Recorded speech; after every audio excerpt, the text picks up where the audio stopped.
pedimos de la manera más amable si pueden mantener su micrófono apagado.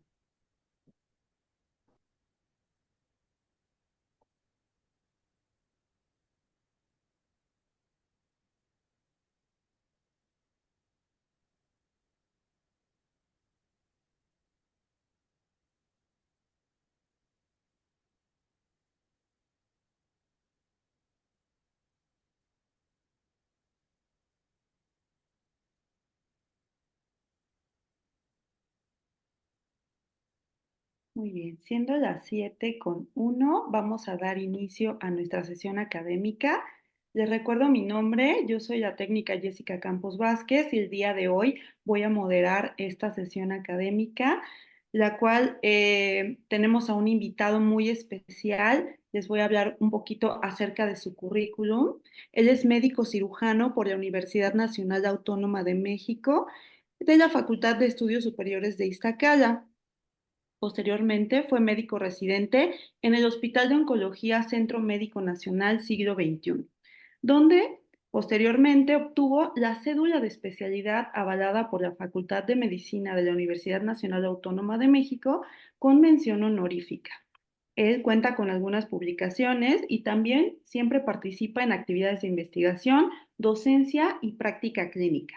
Es médico certificado y actualmente labora en el Centro Estatal de Cancerología Dr. Miguel Dorantes Mesa. Él nos va a hablar acerca de la radioterapia externa en el tratamiento de tumores anexos y oculares. Les presento con mucho cariño al doctor Alejandro García Cervantes. Muchas gracias por aceptar nuestra invitación, doctor, esta tarde. No, gracias a ustedes, la verdad es un placer y muchas gracias por tremendo recibimiento. Y Es un... bueno, vamos a empezar. Sí, así es. Vamos a empezar con la charla del día de hoy. Y bueno, es un tema que, pues, en lo personal es un poco complejo, ya que la literatura que existe acerca del tratamiento con radioterapia de los tumores originados en los anexos oculares, pues es relativamente poca. Pero bueno, vamos a hablar un poco sobre la evidencia que hay y también sobre un caso clínico que tuvimos en el hospital y que bueno, afortunadamente tuvo un desenlace muy bueno. Y bien, es así que la agenda del día de hoy, pues vamos a repasar un poco la anatomía del globo ocular y sus anexos. Así también hablaremos un poco de generalidades sobre los tumores oculares y de sus anexos. Revisaremos el caso clínico que vimos en el hospital, la evidencia que hay, o la poca evidencia que hay, que avalan el uso de radioterapia en este tipo de tumores. Vamos a discutir un poco sobre lo que hicimos, comparándolo con la evidencia y al final las conclusiones. Y bien, haciendo nuestro brevísimo repaso anatómico, pues vamos a tener que el globo ocular, pues es un complejo, ¿verdad? Óptico visual que se encuentra ubicado dentro de la órbita, la cual está compuesta, entre otras cosas, por el hueso maxilar, parte del hueso frontal y este globo ocular, pues como lo podemos ver en un corte transversal, pues prácticamente no es como tal redondo, sino que podríamos decir que es la unión de dos esferas, una esfera más grandota, ¿sí? En la parte posterior y una esfera chiquitita en la parte anterior, ¿sí?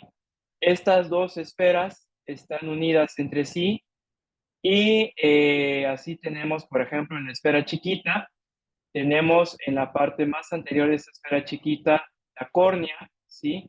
Que está recubierto por el epitelio corneal y también se une en la parte más distal y en la parte más superior con el epitelio de la conjuntiva en la zona que se llama limbo. A través de la córnea entran los haces de luz, ¿sí? Y atraviesan una sustancia acuosa que se encuentra entre la córnea y la pupila, que se llama humor acuoso, ¿sí? Este humor acuoso sirve para atenuar la refracción de los haces de luz. Eh, Antes de pasar a la cámara posterior, ¿sí? Tenemos el iris, ¿sí? Como lo podemos ver, el iris pues es la parte pigmentada del globo ocular. Esta parte pigmentada del globo ocular, además de tener células con pigmento, pues tiene componentes fibroblásticos, ¿sí? De tal manera que se contrae y se dilata para hacerse más grande o más chiquita y permitir la mayor o menor entrada de luz. Este orificio que se encuentra dentro del iris se llama pupila, ¿sí? Y es la que se hace chiquito o grandota dependiendo de si el iris se encuentra relajado o contraído. Estos haces de luz entran a través de la pupila, ¿sí? Y se reflejan en el lente o el cristalino, que se encuentra suspendido dentro de la cámara posterior a través de los músculos ciliares. Los músculos ciliares se encuentran unidos a la coroides, ¿sí? Y también se encargan de tensar el cristalino y de darle diferente dirección al mismo y también darle diferente enfoque a estos haces de luz.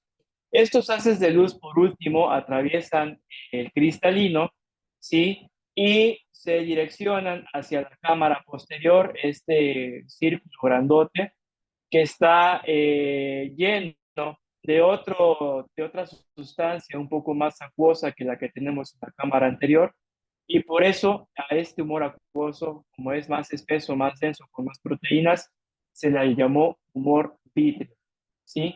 Este humor vítreo ayuda también a que los haces de luz lleguen con óptima dirección hacia la parte posterior del globo ocular en donde tenemos la retina. Y bien, dentro de las generalidades de los tumores de órbita y de anexos oculares, eh, vamos a hablar que pues la incidencia de estos tumores es muy escasa, aproximadamente 3.540 casos al año y con una relativa baja mortalidad, con solamente 330 muertes al año. Esto hablando de literatura occidental. La relación entre hombres y mujeres es básicamente igual, 1 a 1, y históricamente se ha demostrado que la radioterapia ha sido parte fundamental en el tratamiento de ese tipo de tumores en sus diferentes modalidades, ya sea como radioterapia de gas externo o bien como radioterapia estereotáctica. Braquiterapia, también hay diferentes radioisótopos que se han visto que son efectivos en el tratamiento de tumores intraoculares y anexos, como por ejemplo el paladio 103, el yodo 125, el oro y más recientemente el rutenio 106, y también terapia con partículas como lo es protones. Y los tipos de tumores más frecuentes, por ejemplo a nivel intraocular, pues en adultos, el número 1 es los tumores metastásicos de carcinomas como pulmón, en el caso de los hombres, o de mama, en el caso de mujeres. Y el tumor primario más frecuente en adultos, sin duda, es el melanoma uveal, seguido del linfoma difuso de células B grandes. Y en niños tenemos al retinoblastoma.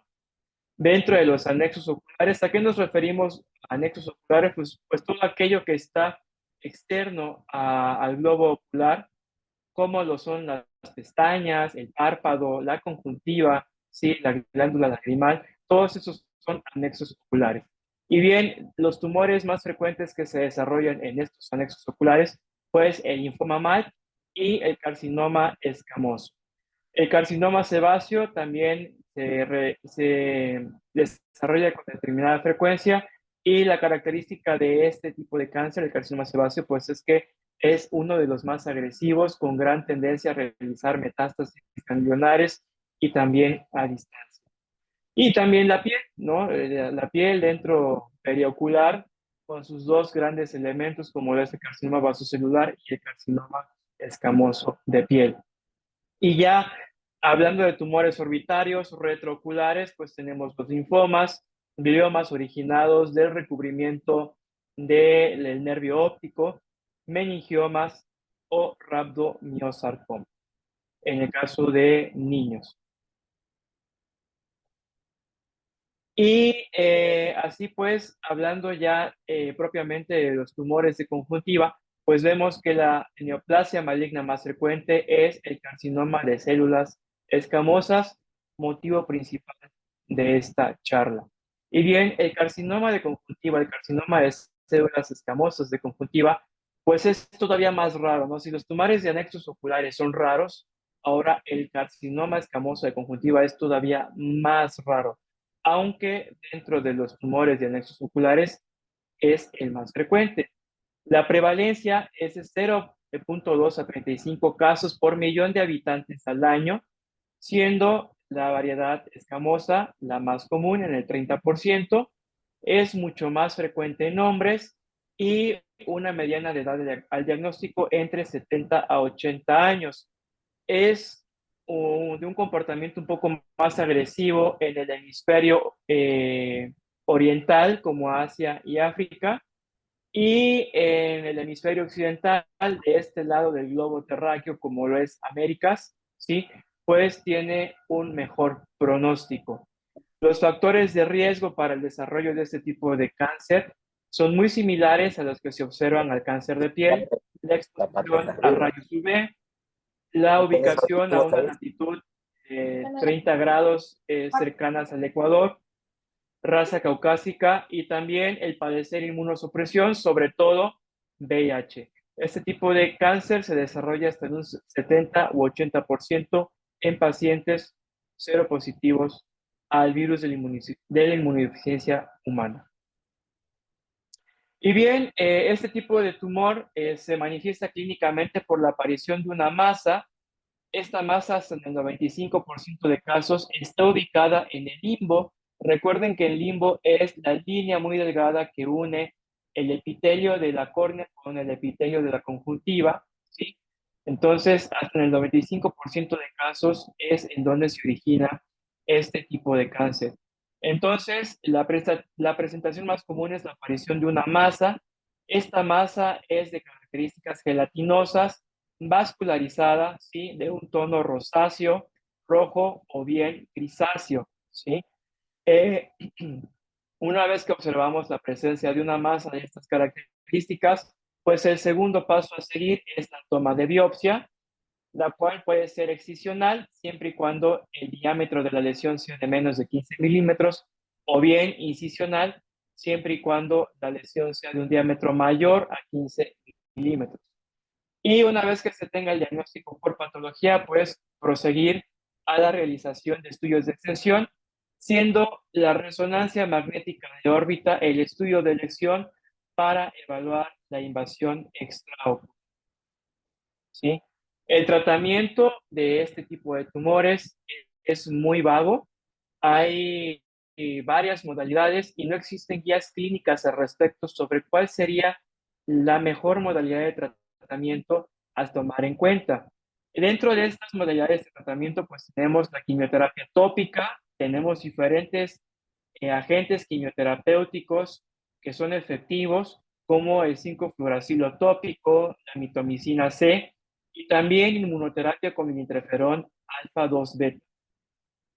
Estos tres tipos de tratamiento son tópicos y más o menos tienen la misma efectividad, con un 80% de tasa de respuesta, y más o menos el tiempo de respuesta es de 4 a 6 meses, dependiendo el fármaco que se utilice. Y dentro de estos, pues quizá el más accesible es el 5-fluoracilo.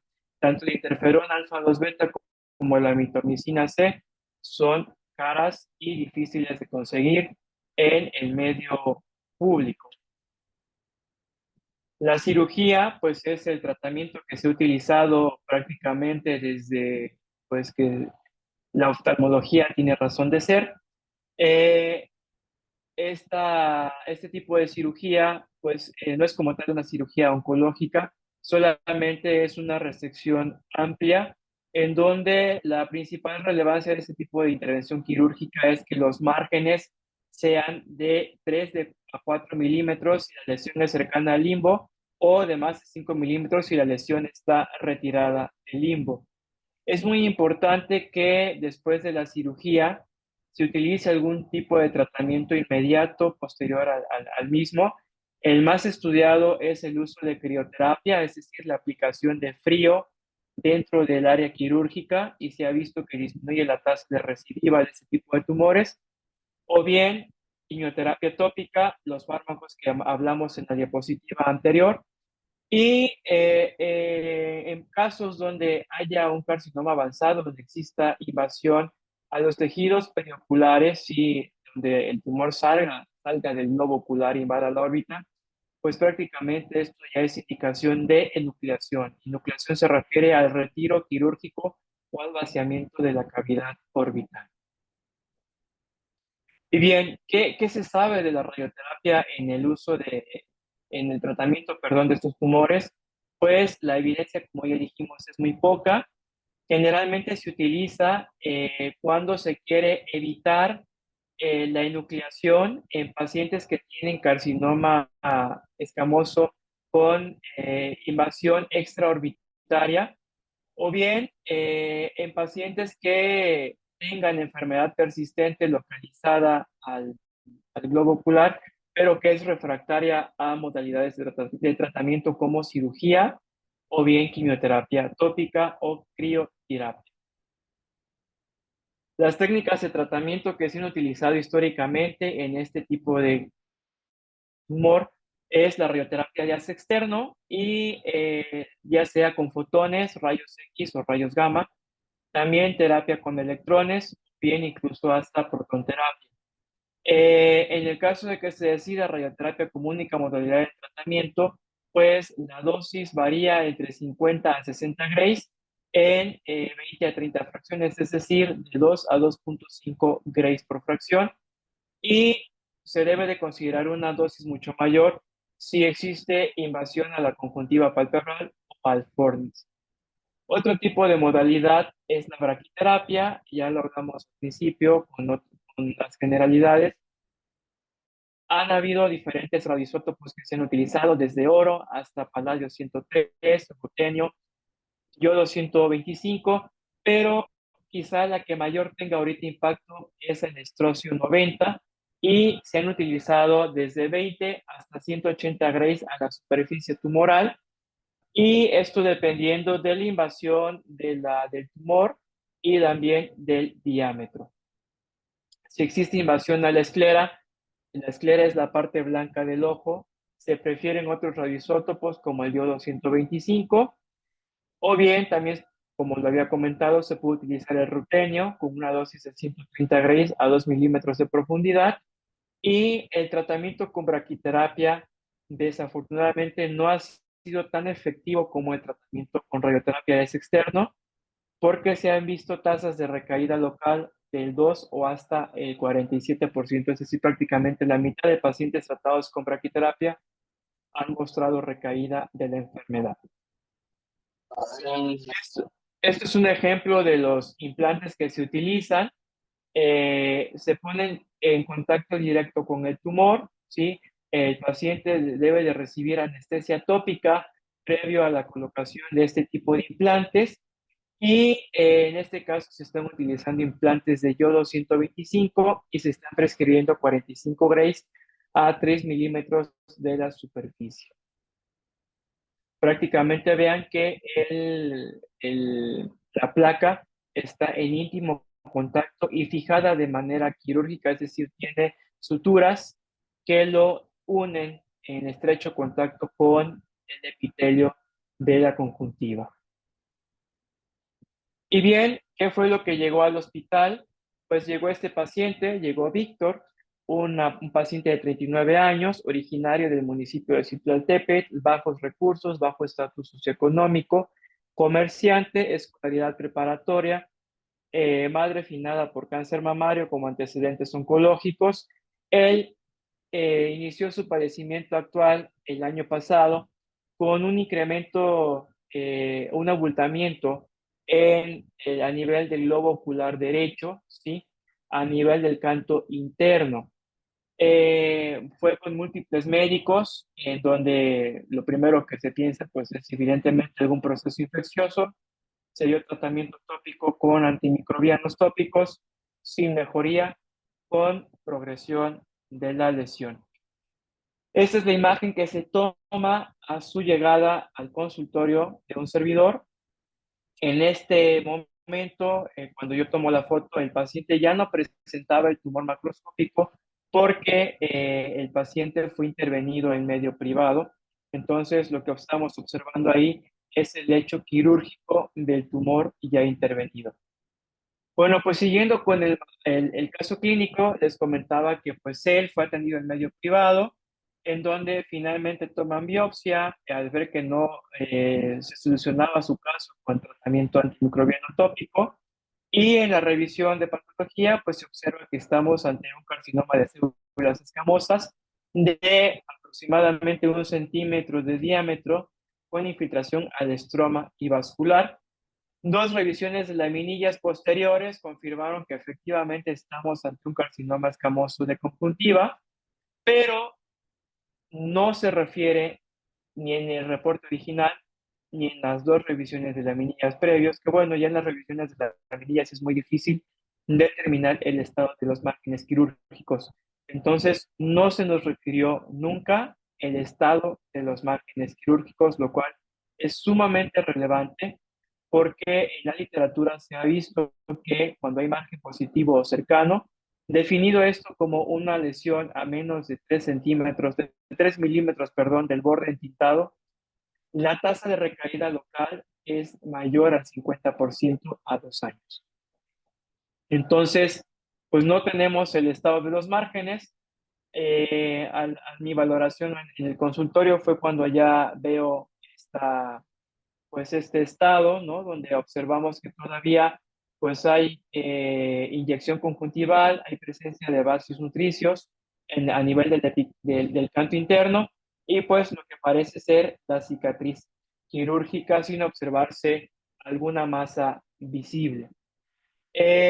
La resonancia magnética que se le tomó en el hospital para ver si había por ahí actividad tumoral extraorbitaria o intraorbitaria salió negativa. Entonces, pues, ¿qué hacemos, no? En el hospital donde trabajamos la coordinadora y un servidor, los recursos son escasos. Ya habíamos visto la evidencia que pues la alternativa es quimioterapia tópica, pero en nuestro hospital no tenemos quimioterapia tópica y una segunda intervención quirúrgica para ver o retirar o hacer una ampliación de márgenes, pues es prácticamente imposible, ¿no? Porque para empezar, pues no tenemos dentro del centro, desafortunadamente, un oftalmólogo experto en el tratamiento de este tipo de neoplasia.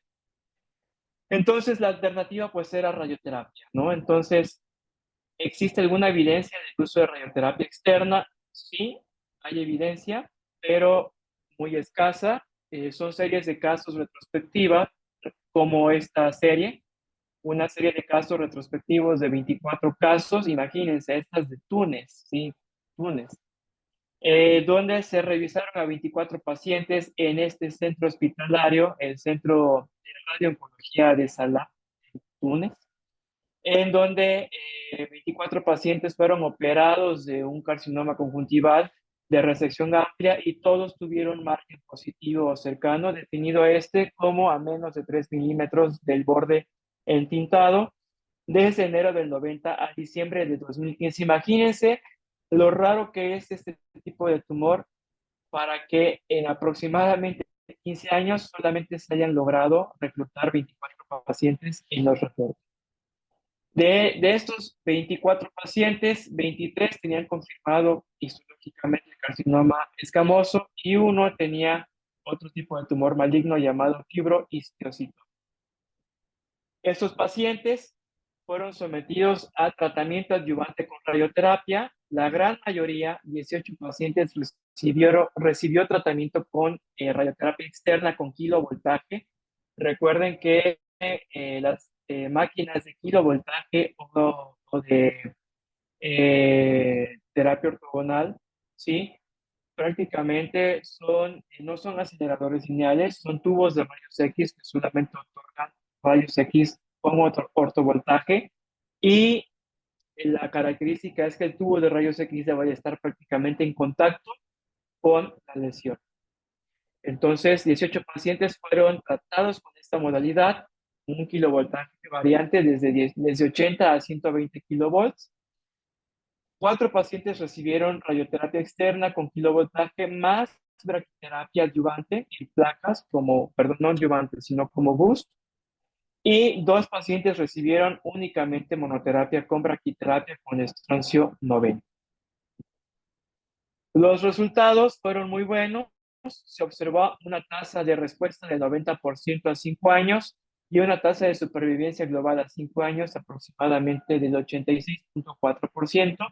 Lo podemos corroborar en las curvas de Kaplan-Meier, en donde los efectos adversos reportados más frecuentes en estos 25 pacientes fue conjuntivitis, aparición de cataratas 6 meses después de haber finalizado el tratamiento, dolor ocular y glaucoma de ángulo cerrado. Sin embargo, ninguno de estos 24 o 25 pacientes tuvo pérdida importante de la visión, que también es pues muy importante no evaluar al momento de dar un tratamiento de esta índole. Este artículo concluyó que la radioterapia postoperatoria proporciona un buen control local con toxicidad aceptable en tumores de conjuntiva y que pues, se requiere una correlación clínica muy importante entre el radiooncólogo y el oftalmólogo, cosa que desafortunadamente en mi centro no disponemos. Este otro artículo pues habla de una revisión todavía más pequeña, perspectiva de 8 casos de cáncer avanzado de conjuntiva. Fue hecho por un mexicano, Gerardo Graue, ¿sí? En Estados Unidos. La característica es que estos pacientes no fueron operados, bueno, más bien el tratamiento no se otorgó de manera adyuvante, sino más bien como una intención de rescate, porque los 8 pacientes ya eran multitratados con diferentes terapias, ya sea cirugía, criablación o tratamiento con quimioterapia local, y fueron tratados todos estos 8 pacientes con electrones, a diferencia del estudio pasado en donde vimos que fue ortovoltaje. En este estudio se trató con electrones con una dosis de 50-60 grays con 2 a 2.5 grays por fracción. Se hizo una tomografía de simulación en estos 8 pacientes en donde se pintó el CTB como el tumor macroscópico más las áreas de sospecha en los cambios visibles por tomografía, y el PTB se definió como el CTB más un margen de incertidumbre de 1 centímetro. A esos 8 pacientes se les dio un tiempo retrospectivo, esta revisión fue retrospectiva de 72 meses, y la característica de este estudio pues fue que utilizaron electrones, como ya lo habíamos comentado, utilizaron también un bolus de 1 centímetro que pusieron enfrente del párpado, ¿sí?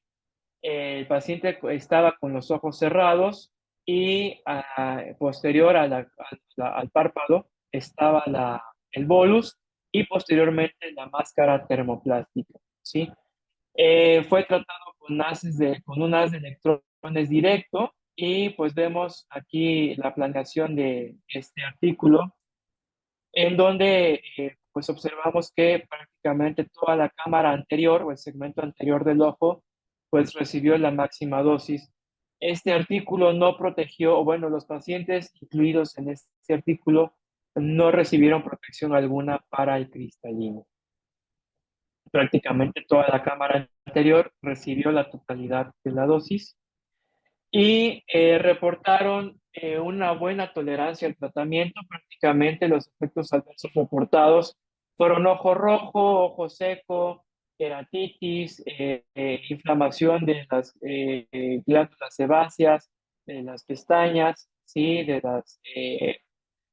Pues sí, de las pestañas. Y estos efectos, como lo pueden ver en esta tabla, en cada uno de los 8 pacientes, pues fueron leves, muy pocos moderados y escasos severos. La ventaja, o bueno, no ventaja, sino más bien que vieron y que dio pauta para pensar que el tratamiento con electrones es una buena idea, es que estos pacientes, a pesar de que se radió toda la parte anterior de la cámara del segmento anterior ocular, no formaron opacidades corneales en los 24 meses de seguimiento, es decir, no presentaron catarata, y solamente 2 pacientes de los 8 tratados tuvieron una disminución en la agudeza visual, pero fue por una opacidad ocular media, no del cristalino, y por aparición de ojo seco. Este artículo concluye que la radioterapia con electrones puede tener un buen control local en pacientes con tumores de conjuntiva, carcinomas escamosos de conjuntiva, persistentes, resistentes a múltiples líneas de tratamiento, con una toxicidad local aceptable. ¿Qué fue lo que hicimos nosotros entonces con Víctor? Pues, como no tenemos aquí terapia de superficie, ¿verdad? Pues procedimos a tratar con electrones. Víctor fue tratado con electrones, le dimos 50 grays en 20 fracciones, una dosis de 2.5 grays por fracción, prescritas hacia el PTB, y definimos el PTB como el margen de incertidumbre de 1 centímetro otorgado a los cambios quirúrgicos visibles en la tomografía de simulación. Eh, Previo a tomar esta decisión, nosotros tuvimos una teleconferencia con el Medical College of Wisconsin, los radiooncólogos del Colegio Médico de Wisconsin. Tenemos un compañero que trabajó allí durante muchos años, entonces tenemos el contacto, platicamos con ellos y prácticamente decidimos que pues, era la única alternativa que había para evitar la recaída local de este paciente, porque no nos dijeron los márgenes quirúrgicos. Utilizamos máscara termoplástica. El paciente, al igual que el artículo que revisamos anteriormente, se simuló con los ojos cerrados y después por arriba, por encima del párpado, colocamos la máscara y posteriormente el bolus de 1 centímetro de grosor. Nosotros sí le pusimos una protección personalizada al cristalino con un bloque de plomo de 0.5 centímetros, pero este bloque no se lo pusimos de manera local, sino más bien se lo pusimos en el cono de electrones, ¿sí? En el cono de electrones, ahí fue donde pusimos este bloque que moldeaba el haz y evitaba, pues, dosis de radiación con electrones al cristalino. La virtud que nosotros tuvimos es que le dijimos al paciente que siempre mirara hacia un punto externo fijo, de tal manera que el paciente no tuvo la vista de manera recta, sino que el globo ocular siempre estuvo lateralizado hacia la derecha, de tal manera que la pupila, el cristalino del globo ocular derecho a tratar, se alejó del campo de tratamiento y nos expuso el canto interno del ojo prácticamente en su totalidad, y es así como nosotros logramos otorgar el haz de electrones. Y aquí les quiero mostrar la protección que le hicimos con Cerroven en el cono de electrones, en donde intentamos proteger el cristalino, ¿sí? La dosimetría, pues ya en la tomografía de simulación, vean cómo el globo ocular está lateralizado, ¿sí? De tal manera que el cristalino sale prácticamente del campo de tratamiento, y pues dimos el tratamiento con un haz directo de electrones, ¿sí? Lateralizado, obviamente por el bolus de 1 centímetro, la máxima dosis se quedó en la superficie y vemos que la máxima dosis no llegó al nervio óptico, ni mucho menos al fondo de la retina, ni a la mácula. Por lo tanto, el riesgo de pérdida de la visión de este paciente pues era prácticamente quinto, ¿sí?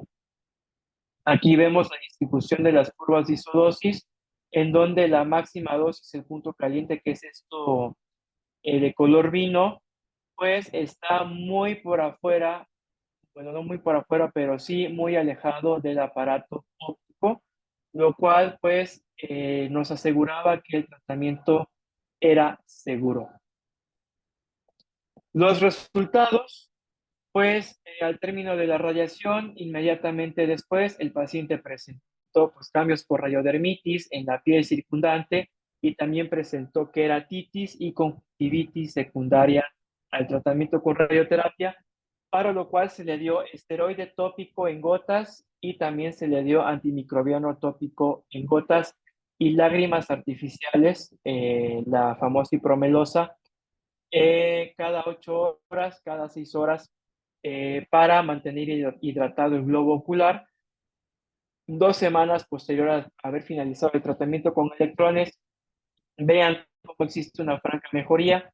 Evidentemente, pues todavía existe ausencia de las pestañas, pero ya la inflamación del párpado y la radiodermitis y la queratoconjuntivitis, pues iba resolviéndose poco a poco. A 2 meses de seguimiento, esta fue la última consulta hace prácticamente un mes. Vemos que ya no existe radiodermitis, solamente un ligero pigmento, una ligera hiperpigmentación de la piel, pero no existen ya inyección conjuntival, solamente quedaron algunos vasos en el sitio derecho quirúrgico, pero microscópicamente no se observa ninguna lesión y también ninguna úlcera u opacidad en el cristalino. Concluimos entonces que pues, los tumores oculares más frecuentes, como ya lo comentamos, en adultos es el melanoma uveal, el linfoma difuso de células B grandes, siendo los tumores anexiales sumamente raros. El más común de estos es el carcinoma escamoso y como lo pudimos observar, tanto en la revisión de casos como en el caso que tuvimos en el hospital, la radioterapia, en este caso la que usamos fue electrones, pues es efectiva, ¿sí? Con una toxicidad tolerable de los síntomas locales. Y bueno, pues esto ha sido toda la charla. No sé si existan dudas o comentarios al respecto. Muchas gracias, doctor. Muy interesante esta charla. Y sí, no sé si alguien tenga alguna pregunta para el doctor o alguna duda. Por aquí tenemos un comentario. Felicidades por la ponencia, doctor Alejandro. ¿Nos podría compartir su experiencia con los técnicos para la reproducibilidad del tratamiento? Sí, fue un reto porque fue algo que no se había hecho en el hospital. Todo partió desde hacer verificación diaria en este paciente. Este paciente tuvo verificación diaria con imágenes portales de megavoltaje y lo que hicimos fue marcar, si nosotros regresamos las diapositivas, marcar en la máscara el sitio en donde se colocaba el bolus, ¿sí? Y prácticamente se mantuvo fijo con estas espectaculares y complejas cintas adhesivas y así se mantuvo eh, durante cada una de las sesiones y dado que se hizo verificación diaria, pues fue que se logró mantener la reproducibilidad. Lo digo entre comillas porque pues este paciente sí se tardó bastantito en cada una de sus sesiones. Muy bien. Aquí tenemos otra Eh, pregunta. Sí. ¿De qué material es el bolus? Es una sustancia, un compuesto de gelatina que hace un pasante del hospital. No sé, Jessy, si nos pudieras apoyar en ese aspecto. Sí, la fórmula que se está utilizando es la que se publicó por el Organismo Internacional de Energía Atómica. Tenemos un estudiante de física médica que se está encargando de realizar estos bolos, a los cuales previamente pues les están haciendo la dosimetría correspondiente. Entonces, nos han servido, ya que como mencionaba el doctor, hemos tenido, bueno, estamos disminuidos en algunos recursos y esto nos ha permitido de alguna manera tener buenos resultados con nuestros pacientes. También por aquí nos pregunta Gludy Jessica Limachi. Buenas noches. El linfoma MAL de órbita o anexos, la dosis que usan en TB son 50 grays. No, ahí la dosis es más bajita, realmente son 24 grays. 24 grays. Es en la histología escamosa, en donde sí tenemos que escalar la dosis hasta 50 o 60 o incluso 70 grays, dependiendo pues de la decisión clínica del médico. Muy bien. ¿Alguien más que tenga alguna duda?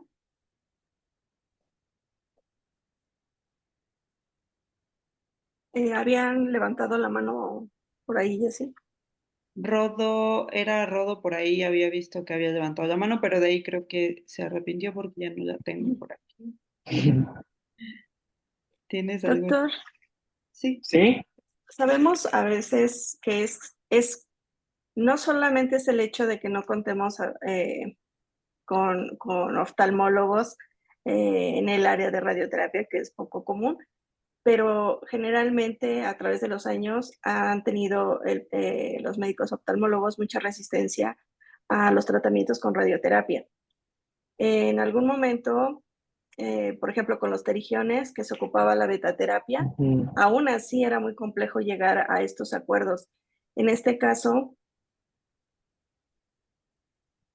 tuvieron la oportunidad incluso de contactar a alguien y tomar la decisión conjunta o no se dio el caso y tomaron la decisión dentro del área de radioterapia. No, no, no, tenemos como tal un oftalmólogo adscrito ni siquiera al hospital. Entonces no se dio la oportunidad de retroalimentar el caso. Por eso fue que hicimos un enlace con el Medical College of Wisconsin para ver la opinión del grupo de radiooncólogos de allá. Pero pues sí, lo ideal, evidentemente, es que se contara con la experiencia de un oftalmólogo, ¿no? Y quizá la pues esta resistencia que tienen los oftalmólogos, hablo de acuerdo a lo que se revisó, no como tal en la experiencia del hospital, sino hablo de lo que dice la literatura, pues es porque los resultados en cuanto a conservación de la visión de un tratamiento con radioterapia, ya sea con braquiterapia, en este caso el uso de radiación beta, ¿no? Con algunos radioisótopos, el resultado de la visión a meses o años después del tratamiento ha sido muy malo, ¿sí? Lo podemos observar también en la experiencia que se tiene, ¿no? En la literatura con el tratamiento de los melanomas uveales u otros tumores benignos, como lo mencionaste, el pterigion, o también el tumor. Pues sí, la gran desventaja, aunque se ha visto, es que la preservación de la visibilidad a largo o mediano plazo es muy mala con el tratamiento de radiaciones, llámese cualquier modalidad, tanto Claro. braquiterapia, radioterapia externa e incluso también con protonterapia, ¿sí? Entonces, la ventaja de ahorita lo que utilizamos nosotros los electrones, y como lo vimos en la dosimetría, es que precisamente la dosis se quedó en la superficie, en la cámara anterior. Lo mucho que le pudiera pasar a este paciente quizás son errores en la difracción, no sé cómo sea el término correcto, en el enfoque de los haces de luz por anomalías en la movilidad del cristalino o la aparición de una catarata, ¿no? Pero daño a la retina es muy poco probable. Muy bien. Aquí tenemos otra pregunta. Nos dicen si hay alguna recomendación del manejo de la toxicidad crónica post-radioterapia por esclerosis, telangiectasias o fibrosis de la conjuntiva. Sí, pues lo mejor es tratar la toxicidad aguda lo más intensivamente posible. Dependiendo de la gravedad y severidad de la toxicidad aguda, seguramente también será la toxicidad tardía. Entonces, pues estos pacientes deben de recibir como tratamiento de soporte siempre su esteroide tópico, un esteroide débil. Sí, hay que tener mucho cuidado en pacientes que tienen, por ejemplo, glaucoma o predisposición al mismo, porque los esteroides tópicos pueden predisponer a la aparición de glaucoma de ángulo cerrado, ¿no? Agudo. El uso de antibiótico tópico casi siempre durante el tratamiento con radioterapia.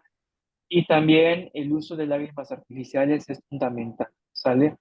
Entonces, mientras tú evites la toxicidad aguda lo más intensivamente posible, seguramente también repercutirá en evitar la aparición de toxicidad tardía.